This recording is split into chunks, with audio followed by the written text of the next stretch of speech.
After spending many hours with Silent Hill 2 Remake, dissecting every nook and cranny of each location in the town of Silent Hill, there were bound to be hidden details waiting to be discovered. Today, I want to present all the secrets and Easter eggs that have been discovered so far. This will contain spoilers for Silent Hill 2 Remake.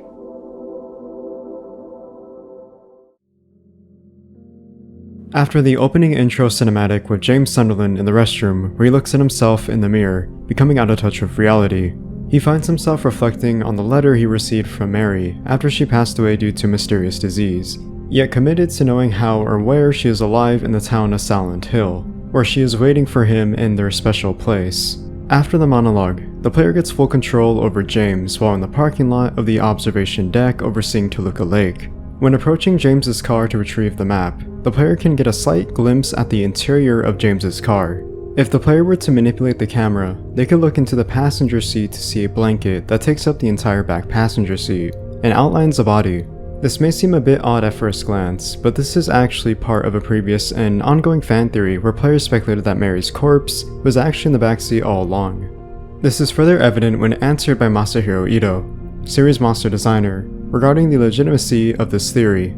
According to him, Mary's body was always meant to be in the back passenger seat. This claim is further cemented with a slight hint in the in-water ending, where we get to see James in the driver's seat of his car, then looking slowly behind him at the back passenger seat, presumably at Mary's corpse. Before leaving the observatory deck, you can return and enter the restroom James was previously in. If you leave the door open and look to the right of the wall, you'll find posters advertising Heaven's Night with Maria being featured.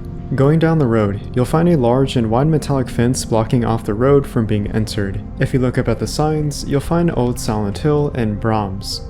Old Silent Hill is a previously seen location that was in Silent Hill 1. Brahms is a city Sybil Bennett, a major character from Silent Hill 1, is originally from. When walking on the forest trail to the town of South Vale, James will encounter a well with a red square lying at the bottom. They are used as save points throughout the game.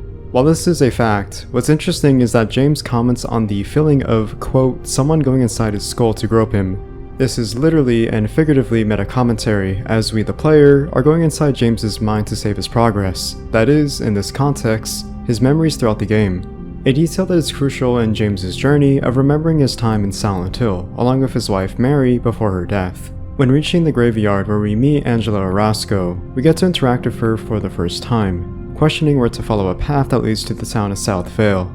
Following the interaction, we can have the option to talk to her once again. If we take a moment to manipulate the camera once again, we can see a bit more detail behind Angela's character model, where we get to see her nails, torn and wear, where it looks as if she was biting on them previously.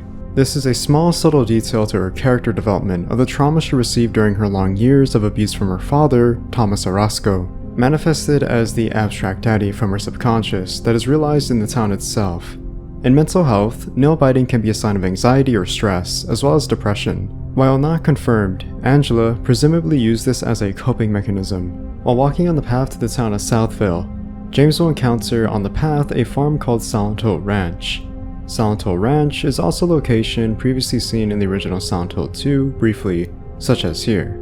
While this may seem insignificant at the moment, there is actually a well-known meme of the sign of Silent Hill Ranch that was heavily mocked by the community in its portrayal in the Silent Hill HD collection. In the HD collection, the sign switched its previous font to a Comic Sans font that looked out of place.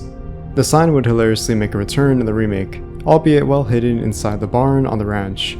If we manipulate the camera, we can find this exact same Comic Sans font once more. One of the unlockable achievements in Silent Hill 2 Remake is called Echoes. To unlock this, the player must witness all glimpses of the past in a single playthrough. These glimpses of the past are homages to the original Silent Hill 2 that serve as references to events that played out in the story. Such callbacks and references make a notable return throughout the remake, such as seen here in the underpass before entering the town of South Vale.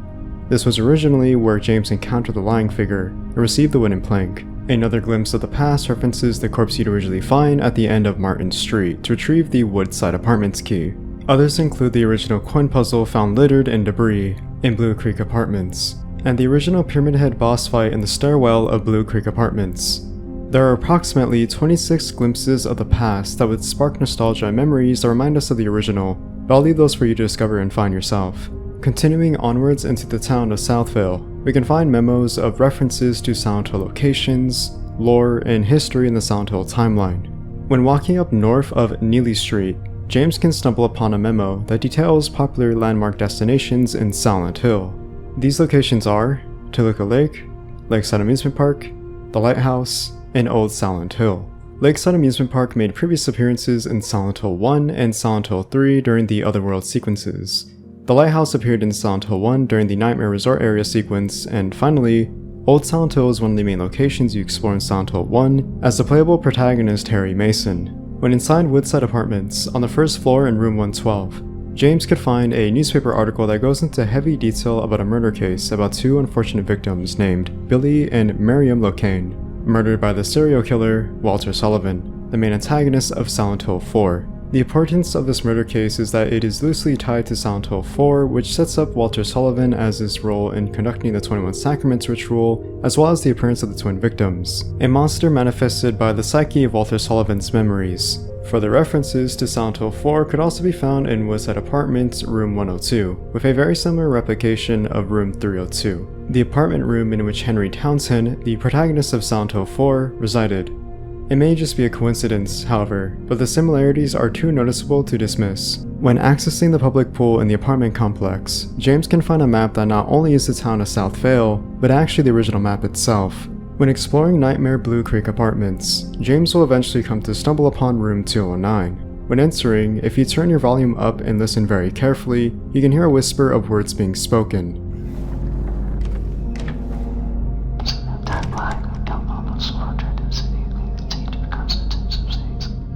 These words at first glance are very haunting and creepy, as it's unexpected. However, this is a reference to room 209 in the original Silent Hill 2, where the same events happens when entering the room itself.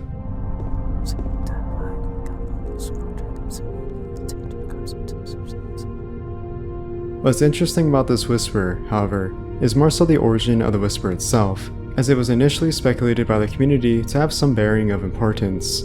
In an interview with an English translator and localizer, Jeremy Blostein reveals that the whisper that players hear in room 209 is nothing more than one of the voice actors rehearsing lines with gibberish during recording sessions. During the boss fight with Pyramid Head, you may have the impression of dealing damage to him to defeat him to continue with progression throughout the story.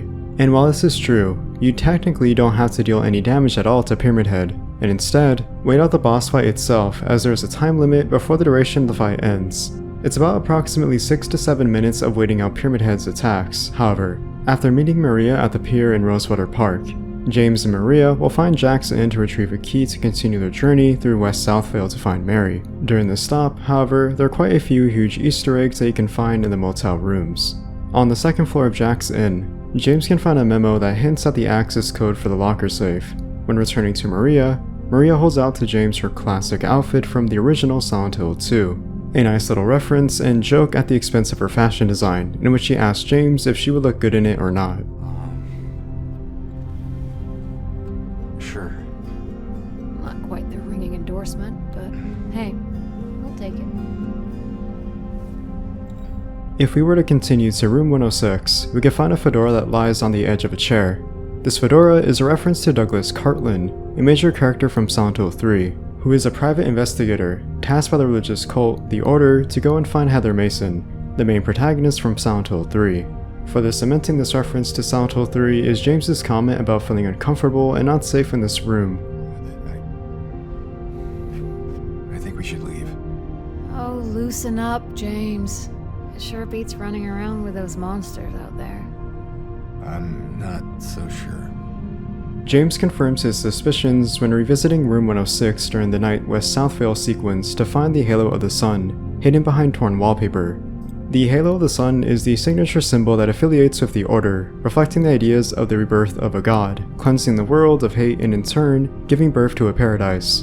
A heavy motivation from both antagonists Dahlia Gillespie and Claudia Wolf, respectively from Silent Hill 1 and Silent Hill 3. Cultists who resided in the town of Old Silent Hill, the base of their operations.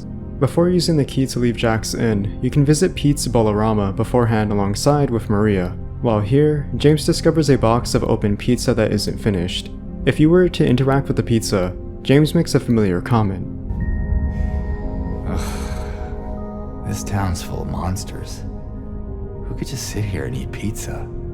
This comment he makes is a reference to a funny interaction between James and Eddie from the original Silent Hill 2, in which James implores Eddie to join him in finding Laura. Eddie refuses and instead decides to eat his pizza. James responds in frustration and confusion by Eddie being so calm eating pizza, while there's a town full of monsters. Eddie, let's go after her! Huh? Laura? But why? Laura, is that her name? That's what she said. This town is full of monsters. How can you sit there and eat pizza? While not the same delivery featured in the remake, this similar interaction is seen in Revere Theater, where instead of pizza, Eddie is eating a tub of ice cream. Upon leaving Pete's Bolorama and heading west past Silent Hill Historical Society, James can stumble upon a corpse with a memo by it. After reading the memo, you can finally hear two sounds of bodies hitting the pavement behind you. Backtracking a little, you will find two mannequins lying deceased on the road. This may seem very random and odd, but it's a reference to the mannequins found in the same road in the original Silent Hill 2, where they randomly get launched from the bushes onto the road to attack James. After leaving Jack's inn, James finds a mansion in front of him with the entrance open, only to find a white liquid that is broken. Upon returning to Maria, James asks Maria if she is feeling okay, to which she responds not feeling safe and has a bad memory of this mansion. Yeah, it's just... this place just gives me the creeps. I'm not sure why. You ever been inside? I'm not sure. It does feel familiar somehow. Like a bad memory. It's nothing, really. This is a reference to her sub-scenario, Born from a Wish, a playable side story that is unlocked after beating the main story, Letter from Silent Heaven. In this sub-scenario, in which you play as Maria, before the events of the main story of Silent Hill 2, she finds herself contemplating life and death when pondering about her purpose when it comes to her existence. She eventually finds herself in Baldwin Mansion, where she meets a spirit that is the apparition of James Baldwin, where she learns from James Baldwin of James Sunderland, the protagonist who she eventually meets in the main story, making that her purpose in finding him. It's also speculated that at some point in the future, Blooper Team, developers behind Silent Hill 2 Remake, will eventually implement her sub-scenario Born from a Wish as post-launch DLC, as it was never unlockable after completing the main story, unlike the original. When James and Maria find themselves in Heaven's Night talking to each other and relaxing before going back to exploring West Southvale to find Mary, Maria offers James a drink to celebrate finding what they both like to call hope. James, however, respectively declines Maria's offer of drinking alcohol. What's interesting about this scene is the subtle hand movement James makes when contemplating drinking alcohol or not. It's a nice attention to detail that touches upon James's previous alcoholism after the passing of Mary, and while Mary was in the hospital for her unknown terminal illness. What's really cool about this detail though is that it actually is seen in the original Silent Hill 2, when James and Maria enter the back entrance leading into Heaven's Night. James can find bottles of alcohol to interact with and make a comment on it, stating how he used to be a heavy drinker to drink away from the pain he felt. While exploring Revere Theater to find Laura, James stumbles upon a theater room where the picture starts to suddenly play on a blank white screen. If you were to wait long enough, you can get a quick glimpse of a frame that is in black and white. If paused at the appropriate frame and zoomed into focus, the player can see a frame of the videotape in which James filmed where he and Mary stayed in room 302 of Lakeview Hotel during a vacation trip to Silent Hill. These foreshadow the events that are yet to come, where James eventually remembers he killed Mary. After defeating the Fleshlips in Brookhaven Hospital, James is then transported to Nightmare Brookhaven Hospital. While here, after exiting the first room and turning to your left, you'll find a red square to save your progress. You'll find imagery of a rusted metallic fence along with a fan spinning slowly.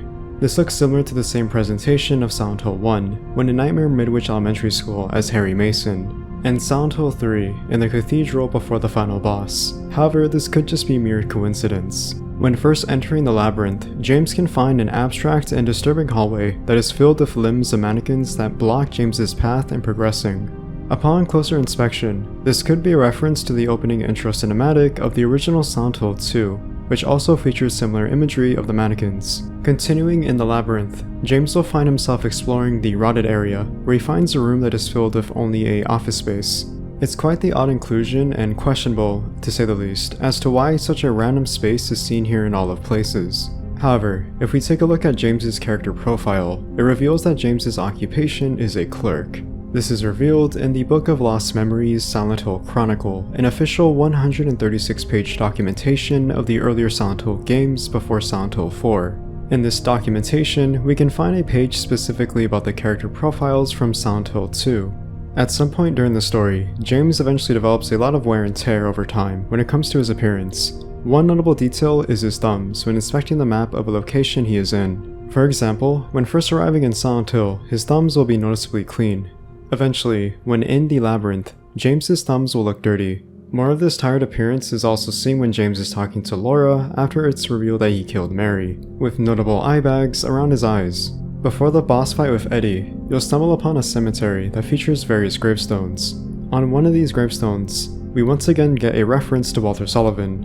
When exploring the basement of Lakeview Hotel to find a way to escape, James can find a kitchen that will have an assortment of food. If James chooses to interact with the bread, you'll get an achievement called It's Bread, a reference to a meme from Silent Hill 3 where Heather Mason can also interact with bread in the bakery store of Central Square Shopping Center. If she chooses to interact with the bread, she comments, "It's bread." Before the Pyramid Head duo boss fight, if you choose to save at the 9 red squares, you can see a subtle difference in James's facial expression when looking at the red square. Initially, James would stare blankly. However, he instead looks away from the screen and avoids making contact this time. While mysterious and not exactly explained, it can be theorized that this is a nod to James's uncertainty about accepting the truth as he recently learned that he killed Mary. The red squares are theorized to be a reflection of one's inner feelings and thoughts, an insight into James's psyche, if you will. At the beginning of the game, before leaving the observation deck, you can inspect Mary's letter to see the handwriting on the paper. At the end of the game, before fighting the Pyramid Head duo and Mary, the letter is not to be found, never existing and merely just one of James's delusions of Mary being alive, manifested by the town itself. Upon finishing the game, you have the option of selecting New Game Plus. When playing in New Game Plus, you can find a now unlockable weapon called the Chainsaw near Silent Hill Ranch. When used on an enemy, if you were to wait for a certain amount of time, you can see James do an idle animation.